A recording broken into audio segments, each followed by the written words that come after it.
ክብር ለእግዚአብሔር ይሁን። ኢየሱስ ክርስቶስ ጌታ ነው። ይህንን ጊዜ የሰጠን እግዚአብሔር ስሙ ይባረክ። ዛሬ ደግሞ አንድ የእግዚአብሔርን ቃል እውነት ለሕይወት ዘመን የሚጠቅመን አንድ የእግዚአብሔርን ቃል እውነት ጌታ የሰጠኝን ያስተማረኝን ይዤ መጥቻለሁ። ምንድነው? በምስሉ ላይ እንዳያችሁት ርዕሱን የመጀመሪያውን ድምጽ እንጂ ሁለተኛውን ድምጽ አትመኑ። በመጀመሪያው ድምጽ እመኑ ግን በሁለተኛው ድምጽ አትመኑ የሚል ሐሳብ ያለው ርዕስ ሰጥቼ ነው የዛሬን ትምህርት ማስተምራችሁ። ይሄ ደግሞ ምን ማለት ነው ብላችሁ ልትጠይቁ ትችላላችሁ። ትምህርቱን ሳብራራው ይገባችኋል። ይህንን ሐሳብ ያነሳውበት ምክንያት በሕይወት ዘመናችን ክርስቶስ ኢየሱስን ካመንበት ጊዜ ጀምሮ ጌታ ኢየሱስ ክርስቶስ እስከሚመጣ ድረስ በዚህ ምድር ላይ ስንኖር ወይም እኛ ሩጫችንን ጨርሰን እስከምንሄድ ድረስ የተደጋገመ የሚያጋጥመን አንድ ነገር አለ በሕይወታችን ውስጥ። ያንን ችግር የምንፈታበትን ሐሳብ ነው ዛሬ የምንመለከተውና ርዕሴን ያልኩት ነገር ምንድነው? የመጀመሪያውን ድምጽ እመኑ፣ ሁለተኛውን ድምጽ አትመኑ የሚል ነው። የዚህ ትምህርት ሐሳብ መነሻ ያደረኩት ማርቆስ ወንጌል ምዕራፍ 4 ከቁጥር 35 ጀምሮ ባለው ቃል ላይ ነው። እና ይሄ ክፍል ምንድነው የሚያወራው? ጌታ ኢየሱስ ክርስቶስ በመሸ ጊዜ ደቀ መዛሙርቱን ወደ ማዶ እንሻገር፣ ወደ ማዶ እንሻገር፣ ወደ ማዶ ተሻገሩ፣ ወደ ማዶ እንሻገር አላቸው። እና ይህን ካላቸው በኋላ ተሻገሩ። ይኸው እግዚአብሔር በቅዱሳኑ መካከል ከሚሰራበት አሰራሮች መካከል አንዱ ምንድነው መሰላችሁ? ተስፋን ይሰጣል እግዚአብሔር። በብሉይ ኪዳንም በአዲስ ኪዳንም እግዚአብሔር ከሚሰራባቸው አሰራሮች መካከል አንዱ ተስፋ በመስጠት ህዝቡን መምራት ነው። የተለያዩ ተስፋዎችን ይሰጣል። በዚህ ስፍራ ላይ ደቀ መዛሙርቶችን ወደ ማዶ እንሻገራለን፣ ወደ ማዶ እንሄዳለን፣ ማዶ ከተሻገርን በኋላ ሌላ የእግዚአብሔርን ክብር ታያላችሁ የሚል መልእክት ያለውን ነገር ነው በተስፋ አድርጎ ጌታ የሰጣቸው።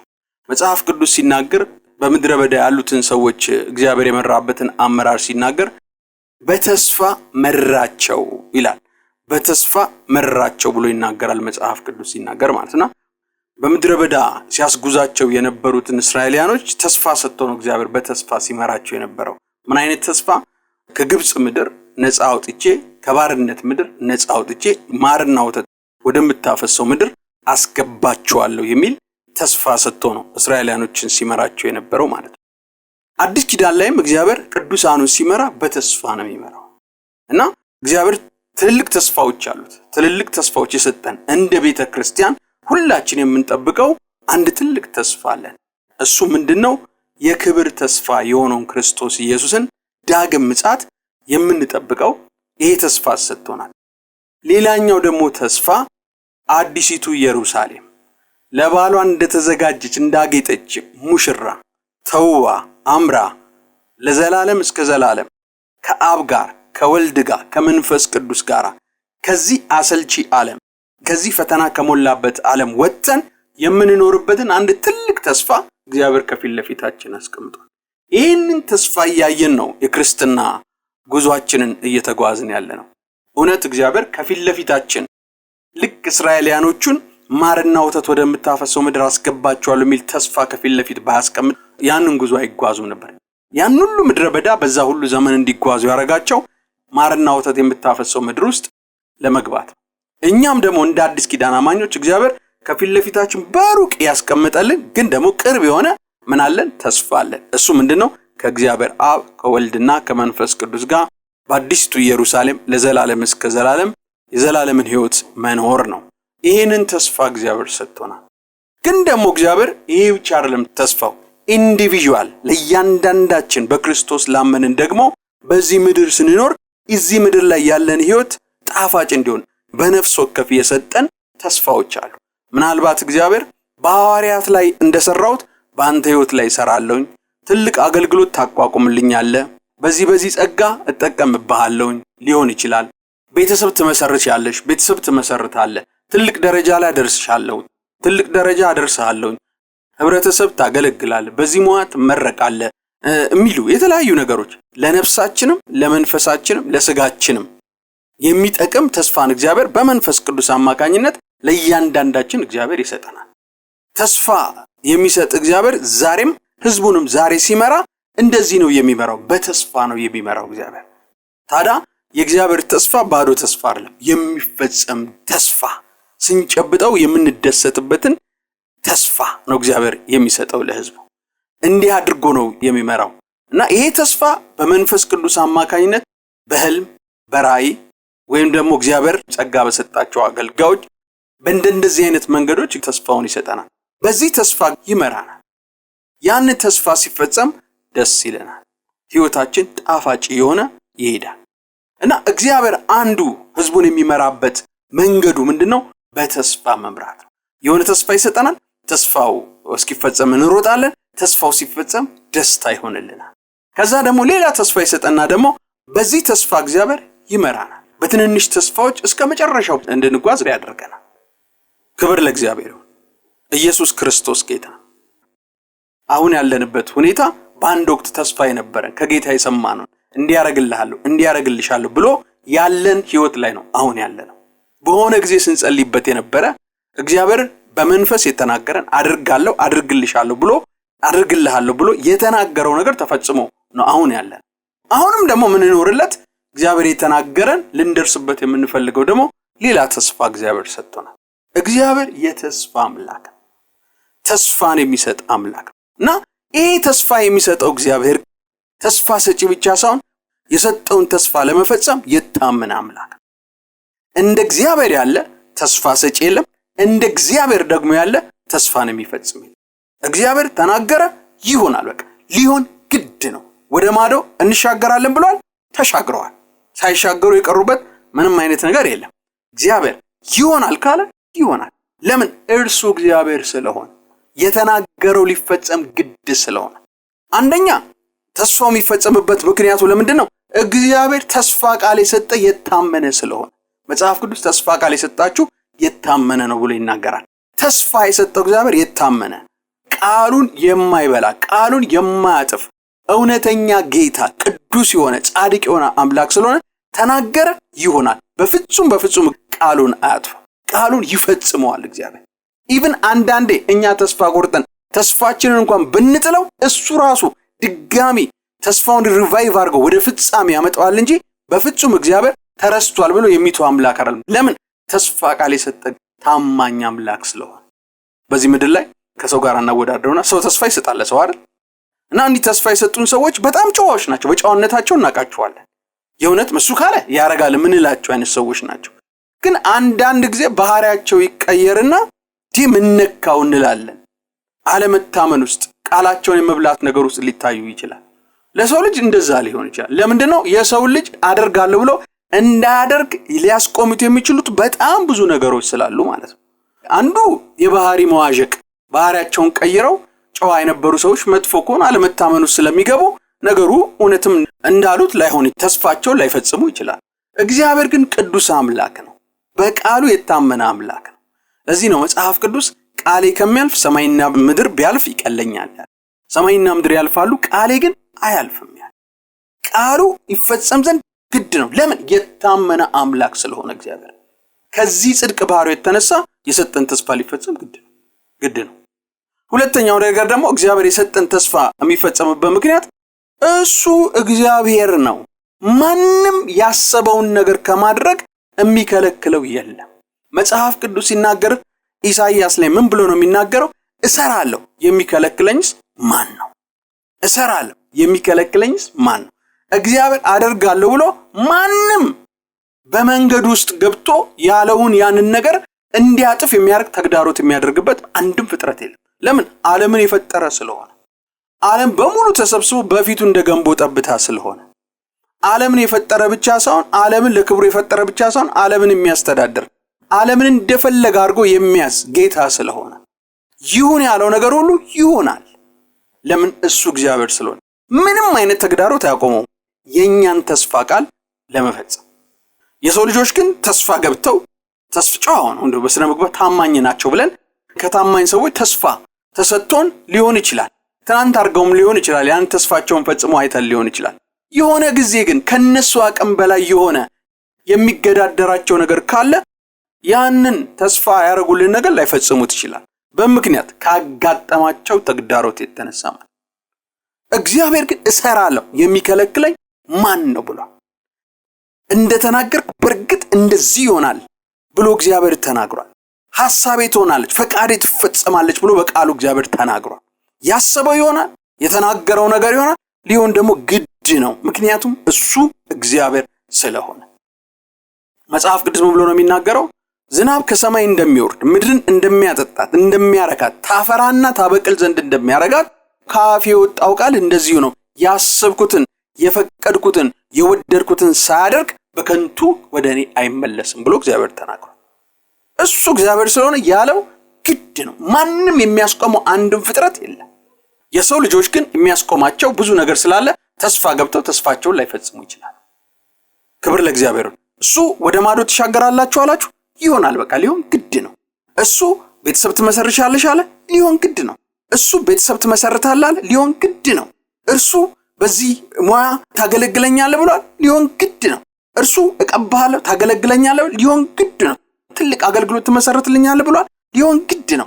በየትኛውም አቅጣጫ ላይ እግዚአብሔር የገባላችሁ ተስፋ ቃል በሙሉ ይፈጸም ግድ ነው። ለምን? እሱ ጉልበታም የሆነ እግዚአብሔር ስለሆነ።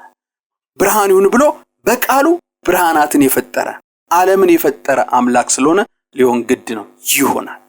ከዚህ ባህሪው የተነሳ ተስፋው ይፈጸማል። ተስፋውን እግዚአብሔር ያደርጋል። ሶስተኛ ደግሞ እግዚአብሔር የተናገረውን ነገር እንዲፈጽም የሚያደርገው ሁሉን ቻይ ስለሆነ እጥረት ስለሌለበት በተናገረን ነገር ላይ በቃ ለእነንትና ሰጥቼ አልቆብኛል የማይል አምላክ ስለሆነ በየትኛውም አቅጣጫ ላይ የሚያስፈልግ የህይወት ሁሉ ምንጭ፣ የጥበብ ሁሉ ምንጭ፣ የእውቀት ሁሉ ምንጭ፣ የነገር ሁሉ ምንጭ፣ በሺህ ተራሮች ላይ ያለው ሀብት ሁሉ የእርሱ የሆነ ብሩ ወርቁ የእርሱ የሆነ እግዚአብሔር ነው ያለ። በሁሉም አቅጣጫ እግዚአብሔር ባለጠጋ አምላክ ነው። የአቅም እጥረት የለበትም። የሪሶርስ እግዚአብሔር እጥረት የለበትም። አንዳንድ ጊዜ ሀገሮች ከአቅማቸው በላይ ትልልቅ ፕሮጀክቶችን ይቀርጻሉ። ይሄን እናደርጋለን ብለው ከሀገሪቱ ኢንካም በላይ የሆነ ማለት እና ስራውን ይጀምሩትና ያስተጓጎላል። በምክንያት ተስተጓጎለ ይሄ ፕሮጀክት ተብሎ ሲጠየቁ ገንዘብ ጠፋ ይላል። ብዙ ተጀምረው የሚቀሩ በየሀገሩ ትልልቅ ያለ አቅም የተጀመረ እንዲህ አይነት ፕሮጀክቶች አሉ። እግዚአብሔር ጋር ግን በህይወታቸው የጀመረው ፕሮጀክት ምንም አይነት እጥረት አጋጥሞት አይቆምም። ለምን? እርሱ ባለጠጋ ስለሆነ፣ የነገር ሁሉ ምንጭ ስለሆነ፣ ኤልሻዳይ ስለሆነ፣ ሁሉን ማድረግ የሚችል ስለሆነ እግዚአብሔር ያደርገዋል። በእርግጥ ነው ሰዎች ተስፋ ገብተውላችሁ አሁን ብዙ ፖለቲከኞች እና የሀገር መሪዎች ከምርጫ በፊት የሚናገሯቸው ብዙ ነገሮች አሉ። አደርጋለሁ ብለው ከዛ ግን ወደ ውስጥ ገብተው ቦታውን ሲይዙት አንዱ ያሉትን ነገር እንዳያደርግ የሚያደርግ እጥረት ያጋጥማቸዋል። ከዛ ቃላባዮች ይባላሉ፣ ውሸታሞች ይባላሉ። እና ያን ያረጋቸው ምናልባት ታማኞች ሊሆኑ ይችላሉ፣ ሌቦች ላይሆኑ ይችላሉ። ግን አገሪቷ ላይ ያለው ሪሶርስ የተናገሩትን የተስፋ ቃል እንዲፈጽሙ ላያረጋቸው ስለሚችል ክብር ለእግዚአብሔር ይሁን። አምላካችን እግዚአብሔር ጋር ግን የሪሶርስ ችግር የለም። መጽሐፍ ቅዱስ ሲናገር ፍለጋ የሌለውን የክርስቶስን ባለጠግነት ለአሕዛብ እናገር ዘንድ ብሎ ይናገራል። ጳውሎስ ሲናገር በቃል ሊገለጥ የማይችል ሀብት ያለው እግዚአብሔር ያሰበውን ነገር ከመፈጸም የሚከለክለው ምንም ነገር የለም። ያሰበው ነገር ሊሆን ግድ ነው፣ ይሆናል። ስለዚህ እግዚአብሔር ተስፋ ሰጥቷቸዋል። ተስፋው ሊሆን ግድ ነው። ወደ ማዶ እንሻገር አለ። የሚሆነው በመጨረሻ የሚሆነው ወደ ማዶ እንሻገር የሚለው ነገር ነው የሚፈጸመው እሱ ነው። ግን ደግሞ እግዚአብሔር ምንም ተስፋ ቃሉን ለማድረግ የታመነ አምላክ ቢሆን፣ ምንም እግዚአብሔር ተስፋ ቃሉን ለመፈጸም የሚገዳደረውም የሚያስቆመውም አንድም ፍጥረት ባይኖር፣ ምንም እግዚአብሔር ተስፋ ቃሉን ለመፈጸም የሪሶርስ የሀብት ችግር የሌለበት የአቅም ችግር የሌለበት አምላክ ቢሆንም አንዳንድ ተስፋዎች ትንሽ ጊዜ የሚወስዱ ተስፋ ቃሎች ናቸው። አንዳንድ ተስፋዎች ደግሞ ወዲያውኑ በተነገሩ በሳምንቱ በተነገሩ በወሩ በተነገረ በሁለት ወሩ የሚሆኑ ናቸው የተስፋ ቃሎቹ። እና ተስፋው በተነገረበትና ተስፋው በሚፈጸምበት መካከል ድምጾች ይመጣሉ። እርሴን አትርሱ። ምንድነው ያልኩትኝ? የመጀመሪያውን ድምጽ እንጂ ሁለተኛውን ድምጽ አትመኑ፣ በመጀመሪያው ድምጽ እንጂ በሁለተኛው ድምጽ አትመኑ የሚል ነው ርዕሴ። እና ተስፋው የተነገረበትና ተስፋው በሚፈጸምበት መካከል ድምጾች ይመጣሉ። ምን አይነት የተግዳሮት ድምጾች ይመጣሉ? ደቀ መዛሙርቶቹን ጌታ ኢየሱስ ክርስቶስ ወደ ማዶ እንሻገር አላቸው። ጉዞ ጀመሩ። ከዛ ተሻገሩ። ግን በተሻገሩበትና ተስፋው በተፈጸመበትና በተስፋው ጅማሬ መካከል መሃል ላይ ማዕበል መጥቶ ነበር። ድምጽ ያዘለ፣ የማስፈራት ድምጽ ያዘለ፣ ተስፋው አይሆንም፣ የተናገረሽ አይሆንም፣ የተናገረ አይሆንም የሚል ተስፋን እንድንጠራጠር የሚያደርግ ተግዳሮት መጥቶ ነበር እና ደቀ መዛሙርቶቹ በተስፋ ቃሉም ኢንጆይ አድርገው ጉዞ ጀምረዋል። ጌታን አምነው ጉዞ ጀምረዋል። ተስፋውም ተፈጽሞላቸው መጨረሻም ተደስተዋል። ወደ ማዶ ተሻግረዋል። ወደ አዲስ ክብር ተሸጋግረዋል። ወደ አዲስ ሕይወት ውስጥ ተሸጋግረዋል። አዲስ የጌታን አሰራር ወደሚያዩበት ነገር ውስጥ ተሸጋግረዋል። ግን በመሃል በመጣው ደግሞ ድምጽ፣ የተግዳሮት ድምጽ፣ ተፈጥሮን አውሎ ንፋስን ተገን ያደረገው የማስፈራት ድምጽ፣ ተስፋ አይፈጸምም የሚል ድምጽ፣ እዚሁ ትቀራላችሁ ትሞታላችሁ የሚለው ድምጽ ምን አርክ ስሜታቸውን ረባብሾት ነበር። እስከምን ድረስ? ሞታቸው እስኪታያቸው ድረስ ስሜታቸውን እርብሽብሽ አድርጎት ነበር።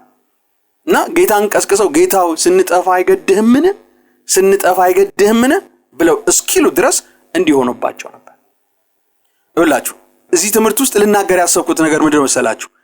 ተስፋውን የሰጠው የታመነ አምላክ ስለሆነ ተስፋው እስከሚፈጸም በመሃል ተፈጥሮን ተገና አድርጎ ይሁን ቅዠትን ተገና አድርጎ ይሁን ክፉ ሰዎችን ወይም ደግሞ ማስተውሉ ሰዎችን ተገና አድርጎ ቢሆን ተስፋው እንደማይፈጸም ኔጌቲቭ ነገሮችን ሲናገረን በሚመጣው ነገር ስሜታችን ዋዥቆ አንድ ጊዜ ደስተኞች፣ አንድ ጊዜ ሐዘንተኞች፣ አንድ ጊዜ አማኞች፣ አንድ ጊዜ አልቃሾች፣ አንድ ጊዜ በተስፋው የምንዘል፣ አንድ ደግሞ እንዲህ አይነት ተግዳሮት ሲያጋጥመን ሁሉን ነገር ጣጥለን ወደ ኋላ የምንል ሰዎች እንዳንሆን በመሃል የሚያጋጥመንን ተግዳሮት እንዴት እያሸነፍን መሄድ እንደሚገባን ሁለተኛውን ድምጽ እንዴት ባለማመን እንዴት ማለፍ እንደምንችል በህይወት ዘመን ሁሉ የሚያጋጥም የተግዳሮት ስለሆነ ይሄንን እውነት አስታክኬ ቁልፉን ልነግራችሁ ዛሬ መጣሁት። ክብር ለእግዚአብሔር። ኢየሱስ ክርስቶስ ጌታ።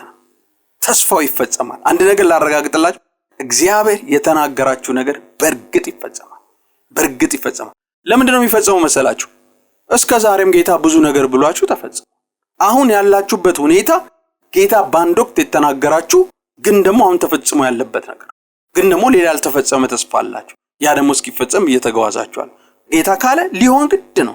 ግን እስኪሆን ድረስ በመሃል አይሆንም የሚል ድምጾችን በተለያየ መንገድ ሲመጣ የመጀመሪያውንም የጌታን ድምጽ የተግዳሮቱንም ድምጽ የምናምን ከሆነ ግን ህይወታችን ደስተኛ ሆነም ሁሉ ጊዜ ቀጥ ያለ ሁሌም የተረጋጋ ህይወት አይኖረንም። ሁሌም ደስተኞች አንሆንም። አንዴ በደስታ አንዴ በሐዘን ነው የዋዠቀ ህይወት ነው የሚኖረን። አንዴ ማንሳት አንዴ መጣል ህይወት ውስጥ ነው የምንገባው። ይሄንን የሚያስቀር ትሩዝ ነው የምንነጋገረው። ይሄንን ትምህርት ካወቃችሁ በኋላ እንደዚህ አይነት ተግዳሮቶችን እንደሌሉ ቆጥራችሁ ሁሉ ጊዜም በአሸናፊነት እስከመጨረሻው ህይወት ጣፋጭ ሆኖላችሁ ሁሉ ጊዜ በጌታ ደስ ይበላችሁ፣ ደግሜ እላለሁ ደስ ይበላችሁ በሚለው ህይወት ሁሌም ደስተኛ ሆናችሁ እንድትኖሩ ነው ይሄንን አሁን ሐሳብ የምነግራችሁ ማለት ነው። ክብር ለእግዚአብሔር። ኢየሱስ ክርስቶስ ጌታ።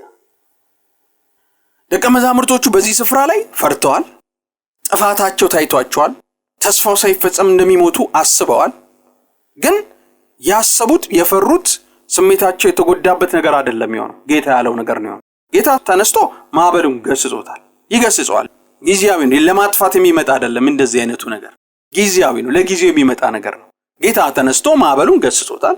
ያም ማዕበል ደግሞ ዞር ብሏል። እና ሲላቸው ግን ያላቸው ምንድነው? ስለምንድነው የፈራችሁት? ለምን አላመናችሁም ብሎ ነው የተናገራቸው። መፍራት፣ መጠራጠር፣ ጭንቀት፣ ወደ ኋላ ማለት እንዲህ አይነት ነገሮችን ይፈጥራል። እንደዚህ አይነቱ ተግዳሮት ማለት ይሄስ ቀላል ነገር ነው። ጌታ በትንሽዬ ተግሳጽ እንዲያልፉ ነገሩን አድርጓቸው። ስለምንድነው የማታምኑት? ስለምንድነው የምትፈሩት? በሚል ንግግር ጌታ ይሄን ነገር አልፏቸዋል። አንዳንድ ግን ተስፋ መቁረጦች ከባድ ተስፋ መቁረጦች ናቸው። ምንድነው የሚሆኑት መሰላችሁ? እንደዚህ አይነት መሃል ላይ የሚያጋጥም ሁለተኛውን ድምጽ በመስማት የሚመጣ ተግዳሮት አንዳንድ ድምጾች ግን በህይወት ላይ ትልቅ ቻሌንጅ የሚያመጡ ናቸው። አንዳንዶችን ወደ ኋላ እንዲሄዱ ያደርጋል። ከባድ የሚሆነው ያ ነው። ለጊዜው አዝኖ ጌታ ስለሚያጽናና ከዛ ነገር ውስጥ ይወጣል። ግን በእንደዚህ አይነት ድምጾች ተሸንፎ እንዲህ አይነትን ድምጽ አምኖ ሮንግ የሆነ የህይወት ዲሲሽን፣ መጥፎ የሆነ የተሳሳተ የህይወት ውሳኔ አድርጎ ከእግዚአብሔር ጎዳና መውጣት ነው በጣም ከባዱ ማለት። እርግጥ ነው አንዳንድ ለምሳሌ ተስፋዎች ረጅም ተስፋዎች አሉ። መጽሐፍ ቅዱስም ሲናገር የምዘገይ ተስፋ ልብን ታሳዝናለች ብሎ ይናገራል። ረጅም ተስፋ በምንጠብቅባቸው አይነት እድሜ ውስጥ አንዳንዴ የስሜት መዋዠቆች ሊኖሩ ይችላሉ። ተስፋ መቁረጥ፣ ተስፋውን መጣል፣ ማዘን፣ መልሶ ደግሞ ተስፋውን ማሰብ፣ እንዲህ አይነት ነገሮች ሊኖሩ ይችላሉ። እንዲህ አይነቱን እግዚአብሔር አንደርስታንድ ያደርገዋል፣ ይረዳዋል። እንዲህ አይነት ሁለተኛውን ድምጽ ሰምተው ሰዎች ስሜታቸው ሲዋዥቅ፣ እምነታቸውን ሲጥሉ፣ ከሐሳባቸው ወደ ኋላ ሊሉ በማፈግፈግ ላይ ሳሉ እግዚአብሔር ይገለጥና ድጋሚ ምን ያደርጋል? ተስፋውን ያድስና ድጋሚ ያ ተስፋ እውነት እንደሆነ የማይቀር ተስፋ እንደሆነ ጊዜውን ጠብቆ እንደሚሆን ለማሳየት ይናገራል ጌታ። ለምሳሌ አብርሃም ብናነሳው 25 ዓመት ነው ተስፋውን የጠበቀው ተስፋው እስኪፈጸም ድረስ። ግን በየመሃሉ ተስፋው አይፈጸምም የሚሉ ማአት ድምጾች፣ ሁለተኛ ድምጾች ይመጡ ነበር። ተፈጥሮን ተገና አድርገው ይመጡ ነበር። ሁኔታዎችን ዙሪያውን ግራ ገባውን ሲመለከት የሚመጡበት ተግዳሮቶች ነበሩ። ተስፋውን ይጥል ነበር አብርሃም። ግን ደግሞ ጌታ ገለጠና ድጋሚ እንዲያነሳ ሌላ ተስፋ ይሰጥና ተስፋውን ሪቫይቭድ ያደርገዋል። ተስፋው በድጋሚ እንዲነሳሳ በውስጡ ያደርጋል ጌታ። እንዲህ ያደርጋል ጌታ። አንዳንዴ ግን ተስፋ ሲቆረጥ የሚወሰዱት እርምጃዎች ከባድ ናቸው። ከጌታ ጋር የሚያጣሉ፣ ህይወታችን መጥፎ አደጋ ውስጥ የሚከቱ ደግሞ ወደ ኋላ ማፈግፈጎች አሉ። ብዙ ጊዜ እንዲህ የሚሆንባቸው ሁለቱንም ድምጽ የሚያምኑ ናቸው። የጌታንም ድምጽ ተግዳሮትንም የሚያምኑ። ግን እኛ እንደሱ አይሆንብንም። ይህን ትምህርት ስንጨርስ በህይወታችሁ ከዚህ በኋላ የሚሆነው ምንድነው? የመጀመሪያውን እንጂ ሁለተኛውን ድምጽ አታምኑ። የመጀመሪያውን ብቻ አምናችሁ ጸንታችሁ ትኖራላችሁ። ይሄ ምንድነው የሚጠቅመው መሰላችሁ? ሁሉ ጊዜ ስሜታችሁ ሳይዋዝቅ ወደ ኋላ ሳትሉ የኪሳራ ሮንግ መንገድ ሳትሄዱ ቀጥ ብላችሁ እስከ ተስፋው ፍጻሜ እንድትሄዱ ያደርጋችኋል። እና ይሄ በህይወት ዘመን የሚያጋጥም ነው። ተስፋ እየጠበቅን በምንኖርባቸው ጊዜያቶች በሙሉ የሚያጋጥም። የሐዋርያቶች ለውሰስ ያለች ናት። በቃ ትንሽ ፍርሃት ነው የገባቸው፣ ጥፋታቸውን የታያቸው። ጌታ ግን በተግሳጽ ቃልም እንደገና ንፋሱን በመገሰጽ ወደ ተስፋቸው እንዲመለሱ አድርጓል። በመጨረሻ ወደ ማዶ መሻገረውናል። አንድ ነገር ላረጋግጥላችሁ እፈልጋለሁ። እግዚአብሔር ታማኝ ስለሆነ፣ እግዚአብሔር ሁሉን ቻይ ስለሆነ፣ እግዚአብሔር የሚገዳደረውም የሚያቆመው ሐሳቡን እንዳይፈጽም የሚያደርገው ምንም ነገር ስለሌለ ተስፋችሁ ሊፈጸም ግድ ነው። ይፈጸማል። ደሞም ተፈጽሞ በህይወታችሁ አይታችሁታል። ይሄኛውም ይፈጸማል። ክብር ለእግዚአብሔር ነው። ስፍራችሁን ሳትለቁ ብቻ ከእናንተ የሚጠበቀው መቆም። መጽሐፍ ቅዱስ ሲናገር የገዢ ቁጣ በተነሳበት ጊዜ ስፍራ ምን አታርግ ይላል? አትልቀቅ ብሎ ይናገራል። መክብብ መጽሐፍ ጸንተን መቆምን ይፈልጋል። ይኸውላችሁ አንድ ታሪክ ላንሳ። ሌላ እግዚአብሔር የሰጣቸውን ተስፋ ቃል ተጠራጥረው የተሳሳተ ህይወት ውሳኔ የወሰኑ እና እግዚአብሔርን ያስቆጡ ለራሳቸው እጅግ አደገኛ ነገርን የመረጡ አንድ ቃል ከብሉይ ኪዳን ላንሳ። ክፍሉ የሚገኘው ዘኍልቍ ምዕራፍ 13 እና ዘኍልቍ ምዕራፍ 14 ላይ። ዘኍልቍ ምዕራፍ 13 እና ዘኍልቍ ምዕራፍ 14 የሚያወራው ነገር ምንድነው? እግዚአብሔር እስራኤልን ማርና ወተት ወደምታፈሰው ምድር አስገባቸዋለሁ ብሎ ተስፋ ቃል ነግሯቸው በዛ ተስፋ ቃል 40 ዓመት ካስጓዛቸው በኋላ በመጨረሻም ወደ ተስፋይቱ ምድር ሲቀርቡ ተስፋይቱ ምድር ውስጥ ሊገቡ ጥቂት ሲቀራቸው ከመግባታቸው በፊት ያላቸው ነገር እውነት እንደሆነ እንዲያምኑ ተስፋቸውን ሪቫይቭድ ለማድረግ አንድ ነገር አደረገ እግዚአብሔር።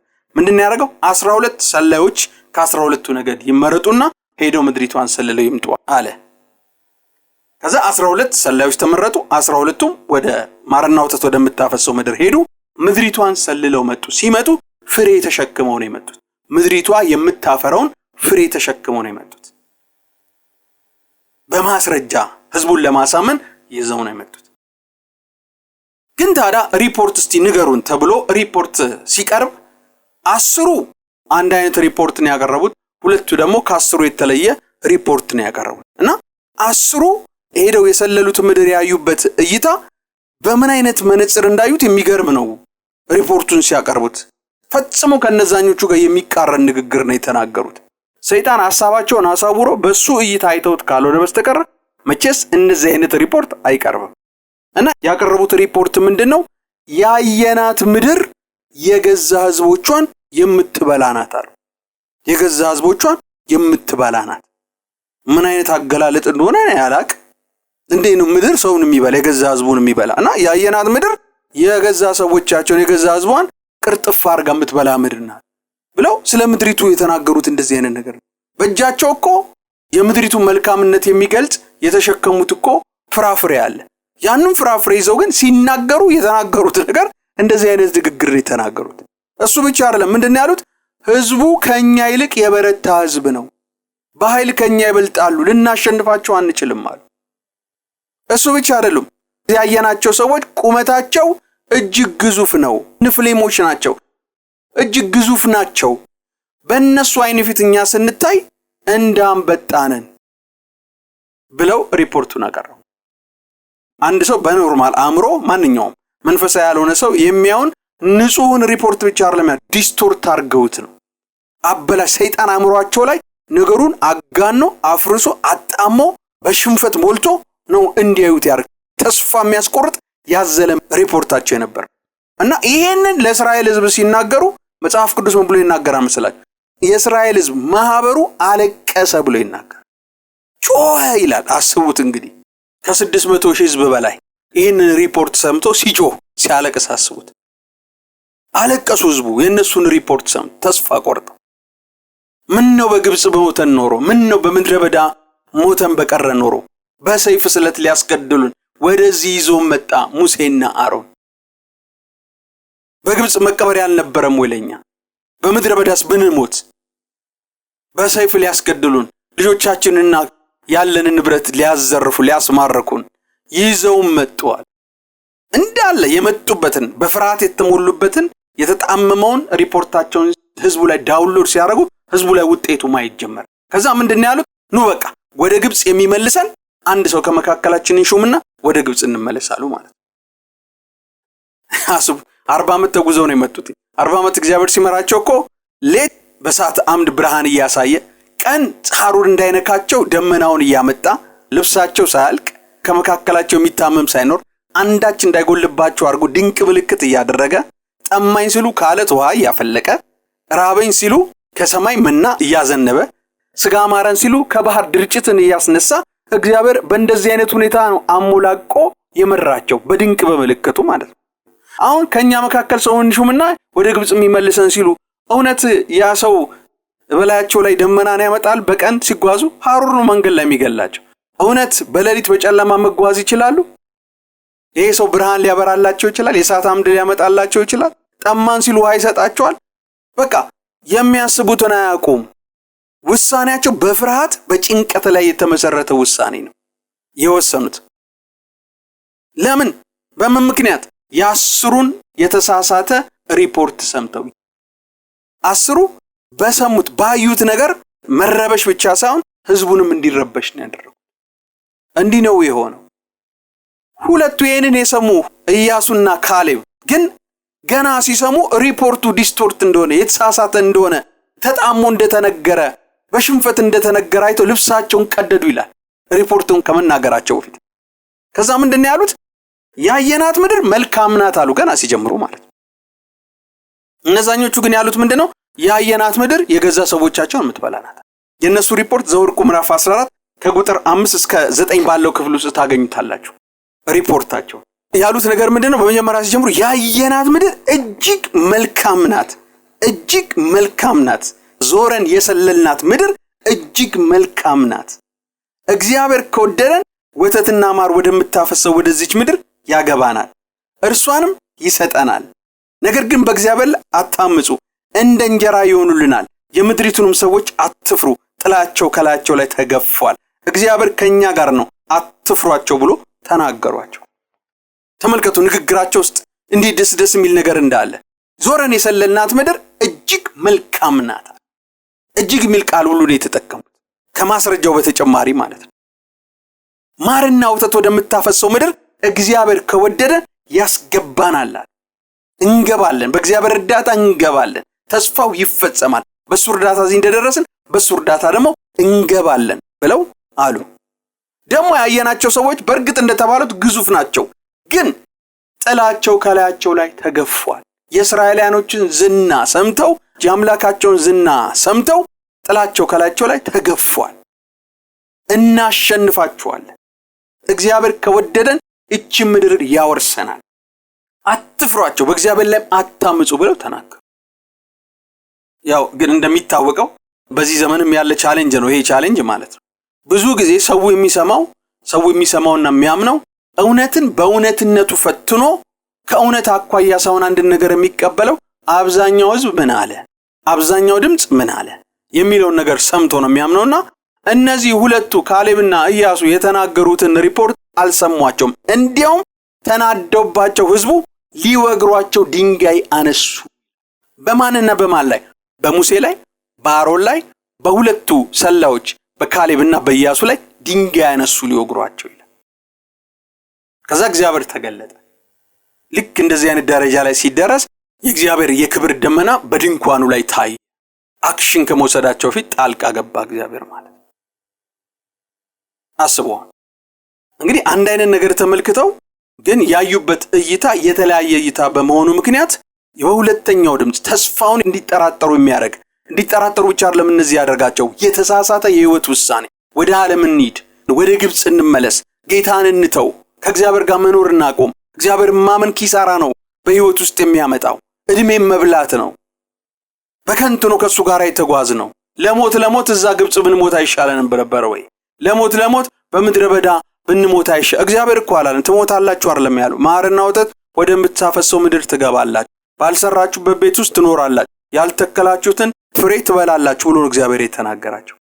ይኸውላችሁ ተስፋ ከተሰጣችሁ በኋላ ሁለተኛው ተስፋን እንድትጠራጠሩ የሚያደርግ የቻሌንጅ ድምጽ ተፈጥሮን ተገና አድርጎ ይምጣ፣ ሁኔታዎችን ተገና አድርጎ ይምጣ፣ ሰውን ተገና አድርጎ ይምጣ፣ ከቅዠት ህልም የመጣ ይሁን ከምንም ሚንስ የመጣም ይሁን አደገኛ የሚሆነው ምንድነው መሰላችሁ? ተስፋችሁ ላይ ተስፋ ቆርጣችሁ የተሳሳተ የህይወት ውሳኔ፣ ወደ ግብጽ የመሄድ ውሳኔ፣ የእግዚአብሔርን ተስፋ ጣጥሎ ወደ ማያስፈልግና ወደ ኪሳራ ውስጥ የሚያመጣ እንትንስ ለመመለስ ውሳኔ መወሰን።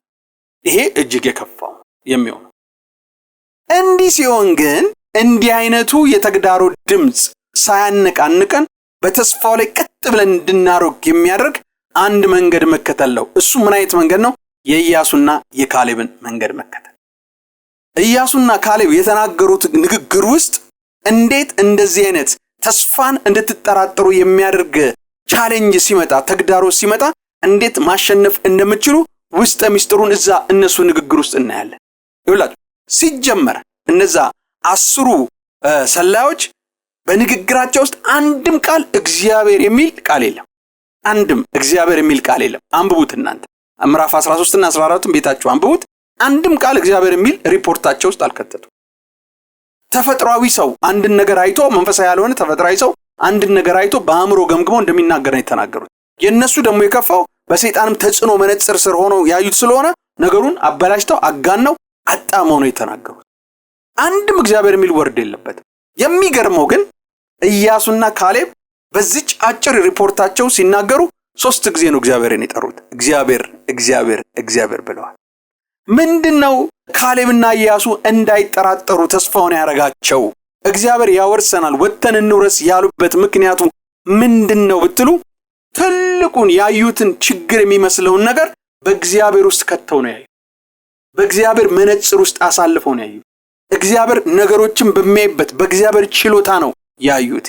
በእግዚአብሔር ታማኝነት ባህሪ ውስጥ ነው አሳልፈው ያዩት። በእግዚአብሔር ትናንት ባረገው ሁኔታ ውስጥ ነው አሳልፈው ያዩት። ከዚህ የተነሳ ያዩት ነገር እምነታቸውን አላናወጠውም፣ እንዲያውም ገልብጠው ነው እንዲመለከቱ ያረጋቸው። ይኸውላችሁ ሁሉ ጊዜ እግዚአብሔር ተስፋ ከሰጣችሁ በኋላ ተስፋው እስኪፈጸም ድረስ በመሃል የሚያጋጥም ተግዳሮት የሚመስል ተስፋ የሚያስጥል ድምጽ ሲመጣ የነ ካሌብና የነ ኢያሱን ስልት ተጠቀሙ። የነሱ ስልት ምንድነው? የትኛውንም ችግር በእግዚአብሔር ታማኙ በሁሉን ቻይ እግዚአብሔር ችሎታው በሁሉን ቻዩ እግዚአብሔር በታማኙ እግዚአብሔር ተአምራት በሚያደርገው እግዚአብሔር ተግዳሮትን ሊያጠፋ በሚችለው እግዚአብሔር በሱ ውስጥ አስገብተው ነው አሳልፈው ነው በዛ መነጽር የተመለከቱት። እንዲህ አይነቱን ልምምድ ይኑራችሁ በህይወታችሁ። እንዲህ አይነት ነገር ሲያጋጥማችሁ አንዱ በዚህ መልኩ ነው ሁለተኛውን ድምጽ ያሸነፉበት ማለት ነው። በህይወት ዘመናችሁ እንዲህ አይነት ነገር ተደጋጋሚ ሊያጋጥማችሁ ይችላል። ሲያጋጥማችሁ የመጀመሪያ ያጋጠመው ከተስፋው ተቃራኒ የሚሆን ድምጽ ሲያጋጥም በእግዚአብሔር ውስጥ አስገብታችሁ ተመልከቱት። ከዛ እዳው ገብስ ነው እንደሚባለው ሁሉ ነገሩ ቀሊል ሆኖ ታገኙታላችሁ ማለት ነው። ሁለተኛ ካሌብና ኢያሱ ሁለተኛ ያዩበት እይታ ምንድነው? እግዚአብሔር ከወደደን ማርና ወተት ወደምታፈሰው ወደዚህች ተስፋ ምድር ያስገባናል አሉ። ምንድነው የተናገሩት? እግዚአብሔር ከወደደን አሉ። በእግዚአብሔር መወደዳቸውን ነው ያነሱት። እግዚአብሔር እነሱም የሚወድበትን ሐሳብ ነው ያነሱት። ተመልከቱ። አንዱ እንዲህ አይነት ድምጾችን ማሸነፍ እንድንችል የሚያደርገ ነገር ምንድነው መሰላችሁ? እግዚአብሔር በክርስቶስ ኢየሱስ እንዴት አድርጎ እንደወደደን አንድ ልጁን በወደደበት ፍቅር እንደወደደን ማሰብ ነው። እግዚአብሔር ስለሚወደን ክፉ ነገር እንዲደርስብን አያደርግም። ስለሚወደን ተስፋውን እግዚአብሔር ሊያጠፍ አይፈልግም። ስለሚወደን እግዚአብሔር ተስፋውን ይፈጽመዋል። እና ጌታ ይወደኛል። ምንም የተግዳሮት ቢመጣም ያለው ነገር ይፈጸማል። ቃሉ ላይ ያየው ተስፋ በህይወቴ ውስጥ ይሆናል። አንዳንዱ ተስፋ ከቃሉ ውስጥ ያገኛችሁ ተስፋ ሊሆን ይችላል። ቃሉ ላይ የተዘራ ለሁሉም አማኝ የተዘራ አምነው የሚጠቀሙበት ተስፋ ነው። እና ያ ተስፋ አንስታችሁ ስትጠቀሙ እንዲህ አይነት ተግዳሮቶች ሊያጋጥሙ ይችላሉ። እና እንዲህ ሲሆን ግን ምንድነው? እግዚአብሔር ይወደኛል፣ ስለዚህ ይሆናል። እግዚአብሔር ያለው በጎ ነገር እንጂ ክፉ ነገር በኔ ላይ አይደርስም። መወደድን ማሰብ በዚህ ተግዳሮት ጊዜ ውስጥ ችግሩን በቀላሉ እንድታልፉ፣ ሁለተኛው የተግዳሮትን ድምጽ እንዳታምኑ እንድታሸንፉት እና አልፋችሁ እንድትሄዱ ያደርጋችሁ። የነ ኢያሱና የካሌብ ይሄንን ሁለተኛውን የተግዳሮት ድምጽ ያሸነፉበት ጥበቡ ይሄ ነው። ሶስተኛ ነገር ደግሞ ምንድነው መሰላችሁ? ትናንት እግዚአብሔር ያደረገላችሁን ነገር አስቡ። በአንድ ወቅት ተስፋ የነበረው ነገር መልሶ ነው ዛሬ እየኖረባችሁ ነው ያላችሁ። እኔ ማን ነበርኩኝ? ቤተሰቤስ ምንድን ነበረ? ከየት አንስቶ ነው እግዚአብሔር እዚህ እንድደርስ ያደረገኝ? ያለ እግዚአብሔር እርዳታ እዚህ መድረስ አልችልም ነበር። የኔ እኮ ብዙ ጓደኞቼ ጠፍተዋል፣ ሞተዋል፣ የሉም በዚህ ሰዓት ላይ። እግዚአብሔር ግን እኔን ጠብቆ ከክፉ በህይወት እያኖረኝ ነው። ከህይወት ማኖርም ባለፈ ተስፋ ሰጥቶ ተስፋውን ፈጽሞ በተስፋው እየተደሰትኩ ነው ያለው። ያልተፈጸመው ተስፋዬ ትናንት ተአምራት ያደረገልኝ ዛሬም አድርጎ ይሄን ያደርግልኛል ብሎ የኋላውን ያደረገልን ነገር ማሰብ በጣም ጥሩ ነገር። እግዚአብሔር በአስሩ ሰላዮች ላይ መናደዱን የተናገረበት አንድ ምክንያት ተናገረና ምንድነው ያለው? እንዴት እንደተናደደባቸው ሲናገር ያደረገላቸውን በመርሳታቸው እግዚአብሔር እጅግ ተናደደባቸውና እንደዚህ ያለ ቁጥር 11 ላይ ዘኍልቍ ምዕራፍ 14 ቁጥር 11 እንደዚህ ያለ እግዚአብሔር ሙሴን ይህ ሕዝብ እስከመቼ ይንቀኛል? በፊቱስ ባደረኩት ተአምራት ሁሉ እስከመቼ አምንብኝም አለ። በጣም ብዙ እኮ እግዚአብሔር ተአምራት አድርጓል ከግብጽ ጀምሮ እዛ እስከሚደርሱ ድረስ። ያንም በሙሉ በዜሮ ሂሳብ ነው ያጣፉ። እግዚአብሔርን እንደሌለ አድርገው ነው የቆጠሩት። በቃ እግዚአብሔርን አጥፍተውታል። የለም ንግግራቸው ውስጥ የለም፣ አስተሳሰባቸው ውስጥ የለም። ችግሩን ናቹራሊ ነው የተመለከቱት፣ በሰይጣን መነጽር ነው የተመለከቱት። እና እስከመቼ አምንብኝ? የኋላውን አያስቡም ወይ? ትናንት ያረኩላቸውን አያስቡም ወይ? እንዴት ይጠራጠሩኛል? ያን ሁሉ ነገር አድርጌ ይሄንንም ያደርጋል። ትናንት ያረጋው ለዛሬ እምነት ይሆንልናል። ትናንት ያናሳልፈን ይሄንንም ያሳልፈናል። ትናንት ያንን ተስፋ ይፈጸመልን ዛሬም ይፈጽምናል ነበረ ከነሱ የጠበቅኩት። እነሱ ግን ሙሉ ለሙሉ እኔን ከጨዋታ ውጭ አድርገውኛል። ያረኩትንም እንዳልተደረገ አድርገው አስበዋል ብሎ ነው እግዚአብሔር የተቆጣው። ስለዚህ ይኸውላችሁ የነ ኢያሱና የነ ካሌብ ላይ ግን እንደሱ አይደለም ያለው። እግዚአብሔር ያለፈው ያደረገውን ነገር አስተውለዋል። በዛ እግዚአብሔር እውነት ላይ ተንተርሰው ይሄንንም ነገር እናልፈዋለን አሉ። አንዱ ይኸውላችሁ እንዲህ አይነት ተስፋ አይፈጸምም ብላችሁ ወደ ኋላ እንድትሉ የሚያረግ የሰይጣን ተግዳሮት በህይወታችሁ ሲያጋጥም እንድታልፉ የሚያስችላችሁ ነገር ምንድነው? ትናንት ያደረገላችሁን ነገሮች አስቡ። ከዛ በቀላሉ ታልፉታላችሁ ማለት ነው። ክብር ለእግዚአብሔር። ኢየሱስ ክርስቶስ ጌታ ነው። ከዚሁ ጋር አንድ አራተኛ ነጥብ ምንድነው ይለው መሰላችሁ? አራተኛው እንዲህ አይነት ተግዳሮት ሲያጋጥማችሁ ማለፍ እንድትችሉ የሚያረጋችሁ ነገር ምንድነው? ካሌብና ኢያሱ ሲናገሩ ምን ብለው ነው የተናገሩት? እግዚአብሔር ከኛ ጋር ነው፣ እግዚአብሔር ከኛ ጋር ነው፣ አትፍሯቸው ብለው ተናገሩ። እንዲህ አይነት ነገር ሲያጋጥማችሁ ሌላው ልታስቡ የሚገባው ነገር ምንድነው መሰላችሁ? ሁሉ ጊዜ እግዚአብሔር ከኛ ጋር እንዳለ ማሰብ። አዲስ ኪዳን ሲጀመር አማኑኤል እግዚአብሔር ከኛ ጋር ብቻ ሳይሆን በእኛ ውስጥም ነው። ምክንያቱም እኛ የእግዚአብሔር ቤተ መቅደስ ነው። ስለዚህ እግዚአብሔር ከኛ ጋር ስለሆነ እናልፈዋለን። ለዚህ ነው መጽሐፍ ቅዱስ እግዚአብሔር ከኛ ጋር ካለ ማን ይቃወመናል የሚለው። ማንም ሊቃወመንም አይችልም። ለመቋቋም ቢሞክርም እናልፈዋለን። ለምን? እግዚአብሔር ከኛ ጋር ስላለ። ስለዚህ አልፈዋለሁ የነንም ነገር ለምን? እግዚአብሔር ከኔ ጋር ስላለ ብለን እናስብ። ኢያሱና ካሌብ ያሉት እንደሱ ነው። እግዚአብሔር ከኛ ጋር ነው፣ አትፍሯቸው፣ እሱ ስለሚረዳን እናሸንፋቸዋለን። በመጨረሻም የሆነው በእውነትም እንደዛው ነው አይደል? ኢያሱ ጦርነቱን ሲጀምረው እንደዛ ነው የሆነው። 31 ነገስታቶች ከዛም በላይ ያሉ ነገስታቶችን አሸንፎ ነው ተስፋቸው እንዲወርሱ ያደረገው።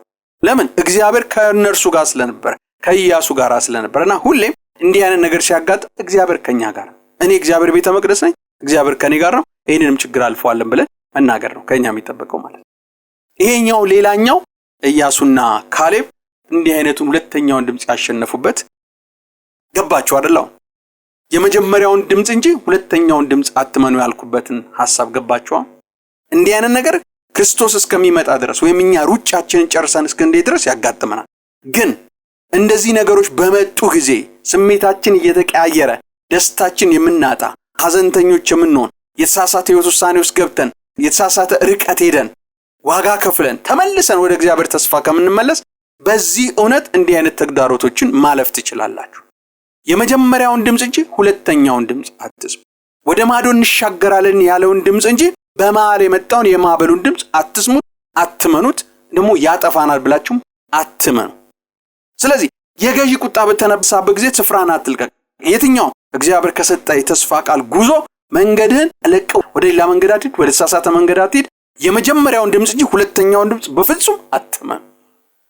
ይሄ ግን እውነት አሁን የነገርኳችሁ እነዚህ እውነቶች ኢያሱና ካሌብ ያለፉበት እንዲህ አይነቱን ተግዳሮት ያለፉበት ተስፋ የሚያስጥል ተግዳሮትን ያለበትን ድምጽ ያሸንፉ ያለፉበት ነገር እነዚህን አራት ነገሮች ሁሉ ጊዜ ያስቡ እና ለመጠቅለል ያክል እንደዚህ አይነት ተግዳሮች እንዴት አድርገው ነው ያለፉት? አንደኛ ችግሩን ያጋጠማቸውን ሁለተኛውን ድምጽ ተስፋን የሚያስጥል እምነትን የሚያስጥል ፍርሃት ውስጥና ጭንቀት ውስጥ የሚከት ተስፋ የሚያስቆርጠውን ይሄ ሁለተኛውን የተግዳሮት ድምጽ ያሸንፉበት ምንድነው? የትኛውም ያጋጠማቸውን ተግዳሮቱን በእግዚአብሔር ውስጥ አሳልፈው ነው የተመለከቱት። በእግዚአብሔር በሚያይበት መነጽር ነው የተመለከቱት። ሁለተኛ እግዚአብሔር ከወደደን ማርና ወተት ወደምታፈሰው ምድር ታስገባን መወደዳቸውን ያሰቡት። ሶስተኛ እግዚአብሔር ከኛ ጋር ነው የሚለውን ነገር ነው ያሰቡት። አራተኛ ነገሩን ያዩበት ነገር ምንድነው? ያዩበት ነገር ወይም ልናይበት የሚገባው ነገር ምንድነው? ትናንት እግዚአብሔር በእኛ ሕይወት ውስጥ ያደረገውን ነገር ማየት። ኢያሱና ካሌብ ያንን ነገር አይተዋል። 10 ናቸው ያላዩት እንጂ የትናንትና ነገሩን አይተዋል እነሱ። ትናንት እግዚአብሔር በእኛ ሕይወት ውስጥ እሱን ካወቅንበት ጊዜ ጀምሮ ያደረገውን ከዘላለም ሕይወት ጀምሮ የሰጠንን ነገር ማሰብ ብቻ። ስለዚህ ይህንንም ያደርጋል ብለን እንድናምነው በእምነት እንድንቀጥል ያደርገናል ማለት ነው። እነዚህ ነጥቦች በጌታ በኢየሱስ ክርስቶስ ስም ከእናንተ ውስጥ ለዘላለም ያልተረሱ ይሁኑ። እግዚአብሔር አምላክ በጌታ በኢየሱስ ስም እኔ ጸልያለሁ። እነዚህን እግዚአብሔር አምላክ ተስፋ የሚያስጥል ሁለተኛ ድምጽ የተግዳሮት ድምጽ ሲመጣ የመጀመሪያውን ድምጽ እንዳይጥሉ ጌታ እግዚአብሔር ሆይ መንፈስ ቅዱስ እንድታሳስባቸው በጊዜው በሰዓቱ ይህንን ነገር አስበው ጌታ እግዚአብሔር አስበው መንቀሳቀስ እንዲችሉ እንድትረዳቸው በኢየሱስ ክርስቶስ ስም እኔ ጸልያለሁ። በኢየሱስ ክርስቶስ ስም ጌታ እግዚአብሔር ተስፋ ከሰጣቸው ልጆች በህይወታቸው እንዲቆረጥ የምፈልገው ቶሎ ወደ ግብጽ ለመሄድ ቶሎ ወደ ዓለም እግዚአብሔር ለመሄድ ተግዳሮቱን ፈርተው ቶሎ እግዚአብሔር አልፎ ተርፎ የሽንፈት የማጉረምረም ንግግር አልፎ ተርፎ ደግሞ አንዳንድ የድፍረት ንግግር አንተ ላይ እንዳይናገሩ ከዛሬ ጀምሮ ጌታ እግዚአብሔር እንዲህ አይነት ልምምድ ያላቸው በዚህ ውጣ ውረድ ውስጥ ያለፉ ከአንደበታቸው ከልባቸው ውስጥ እንዲህ አይነት የተስፋ ማስቆረጥ አስተሳሰብ ከውስጣቸው ውስጥ በኢየሱስ ክርስቶስም ተጠርጎ ይወገድ። ዲሌት አደረኩት በክርስቶስ ኢየሱስ ደም በጌታ በኢየሱስ ስም። ቶሎ ትጥቅ መፍታት፣ ቶሎ መዛል፣ ቶሎ መውደቅ፣ ቶሎ እምነት መጣል፣ ቶሎ ማክረፍ፣ ቶሎ ማጉረምረም በጌታ በኢየሱስ ክርስቶስ ይህንን ከሚሰሙ ወንድሞችና እህቶች ሕይወት ውስጥ በኢየሱስ ክርስቶስም የተቆረጠ ይሁን። እግዚአብሔር ሆይ ወንድሞች እህቶች ጌታ ሆይ ተስፋቸው የማይቋረጥ እግዚአብሔር ደስታቸው የማይቋረጥ በሚመጣው የዕለት ስሜት እግዚአብሔር አምላክ የማይለዋወጥ ሁሌም እግዚአብሔር ደስተኞች ሰዎች ሁሉ ጊዜም ደስተኛ ነሽ፣ ሁሉ ጊዜ ደስተኛ ነህ፣ ሁሉ ጊዜም ተረጋጋ ነህ፣ ሁሉ ጊዜም ደግሞ ምንም ስትረበሽ አላየሁም፣ ሁሌ ስትስቅ ነው ያየሁት በሚል እግዚአብሔር ማንነት እንዲያውቃቸው በኢየሱስ ስም ነው ጸልያለሁ። በዚህ ምስጢራዊ እግዚአብሔር ትምህርት ጌታው ሕይወታቸውን እየመሩ በክፉ ቀንም ደስተኞች እግዚአብሔር አምላኬና መድኃኒቴ ሆይ ተስፋ በመሰጣቸው ቀን ደስተኞች ሆነው እንዲኖሩ እንድትረዳቸው ነው ጸልያለሁ። አባት ሆይ ስለ ድንቁ ቃልህ እናመሰግናለን፣ ስለ ትምህርት እናመሰግናለን። ውዱ መንፈስ ቅዱስ በትክክለኛው ጊዜ በትክክለኛው ሰዓት ለሕዝብ ይህንን ቃል እንዲያስብ እንዲያስተውል ስለምታረገው አመሰግናለሁ። ክብር ሁሉ ላንተ ይሁን በጌታ በኢየሱስ ክርስቶስ ስም ጸልይ። በእንደዚህ አይነት ተግዳሮት ውስጥ ብዙ ጊዜ ሕይወታችሁ እየተሸነፈ ያላችሁ ቀጥታ እንድጸልይላችሁ የምትፈልጉ ሰዎች ካላችሁ ስልኬን መጨረሻ ላይ ተውላችኋለሁ። በዋትስአፕ ሐሙስ ዕለት መልእክት ብትተውልኝ ዓርብ ነው የምንጸልየው። ዓርብ በዚህ ዛብ ብትጸልይልኝ ብላችሁ ተውልኝ። ዓርብ ተገናኝተን በቀጥታ በዋትስአፕ እንጸልያለን። በድምጽ ወይም በቴክስት መልእክት ተውልኝ። እንደዚህ እናረጋለን። ክብር ለእግዚአብሔር ይሁን። ኢየሱስ ክርስቶስ ጌታ ነው። ይሄንን አገልግሎት እከታተላለሁ፣ በዚህ አገልግሎት ተጠቃሚ ሆኛለሁ፣ እግዚአብሔር ሕይወቴን ሰርቶታል ብላችሁ የምታስቡና ጌታ አገልግሎታችን በገንዘብ እንድትደግፉ ያሳሰባችሁ ሰዎች ካላችሁ አካውንቴን ከስር ተውላችኋለሁ። በዛ አካውንት አገልግሎታችን ልትደግፉ ትችላላችሁ። ጌታ ካሳሰባችሁ፣ በልባችሁ ካሳሰባችሁ ጌታ ይባርካችሁ።